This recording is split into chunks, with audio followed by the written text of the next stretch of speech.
ಆಯುರ್ವೇದನ ನಿಜವಾಗಿ ಅದರಿಂದ ಆರೋಗ್ಯ ಪಡಿಬೇಕು ಅಂದರೆ ಏನನ್ನು ಮಾಡಬೇಕು ನಾವು?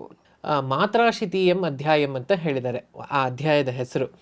ಮಾತ್ರಾಶಿತಿ ಅಂದರೆ ಎಷ್ಟು ಪ್ರಮಾಣದಲ್ಲಿ ನೀವು ಏನನ್ನ ಮಾಡಬೇಕು ಅನ್ನೋದಕ್ಕೆ ದಿನಚರಿಯದನ್ನು ಹಾಕಿದ್ದಾರೆ. ದಿನಚರಿ ಅನ್ನೋ ಪದ ಯೂಸ್ ಮಾಡಿಲ್ಲ ಆ ಅಧ್ಯಾಯಕ್ಕೆ, ಅದರಲ್ಲಿ ಹೇಳಿರೋದೆಲ್ಲ ದಿನಚರಿಯೇ.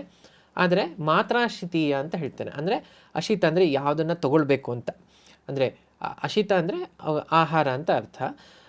ಅದರಲ್ಲಿ ಆಹಾರ ಅಂದರೆ ಯಾವುದನ್ನು ಸ್ವೀಕಾರ ಮಾಡ್ತೀವೋ ಅದೆಲ್ಲನೂ, ಅಂದರೆ ನಾವು ಯಾವುದ್ರ ಕಾಂಟ್ಯಾಕ್ಟಿಗೆ ಬರ್ತೀವೋ ಅದೆಲ್ಲನೂ.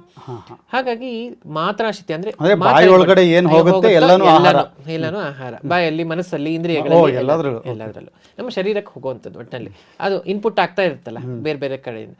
ಹಾಗಾಗಿ ಇನ್ಪುಟ್ ಯಾವುದಾಗುತ್ತೋ ಅದೆಲ್ಲನೂ ಅಶೀತ ಅಂತ ತಗೋಬೋದು. ಹಾಗಾಗಿ ಅದು ಎಷ್ಟು ಪ್ರಮಾಣ ಅಂದರೆ ಯಾವ ಮಾತ್ರ ಅಂದರೆ ಪ್ರಮಾಣ. ಸೊ ಈ ಕ್ವಾಂಟಿಟಿ ಎಷ್ಟು ಮಾತ್ರೆನಲ್ಲಿ ಹೋದರೆ ನೀವು ಸ್ವಾಸ್ಥ್ಯವಾಗಿರ್ತೀರಾ ಮತ್ತು ಎಷ್ಟು ಮಾಡಬೇಕು ಅನ್ನೋದಕ್ಕೂ ಒಂದು ಮ್ಯಾನ್ಯುಯಲ್ ಕೊಟ್ಟಿದ್ದಾರೆ.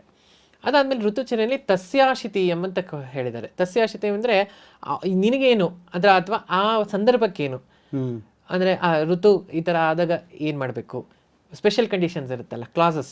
ಸೊ ಆ ಕ್ಲಾಸಸ್ಸನ್ನು ಮುಂದಿನ ಅಧ್ಯಾಯದಲ್ಲಿ 6ನೇ ಅಧ್ಯಾಯದಲ್ಲಿ ಅದನ್ನು ಹೇಳಿದ್ದಾರೆ. 5ನೇ ಅಧ್ಯಾಯದ ಸೂತ್ರಸ್ಥಾನದಲ್ಲಿ ಬರುವಂತಹ ವಿಷಯಗಳಿದ್ದು.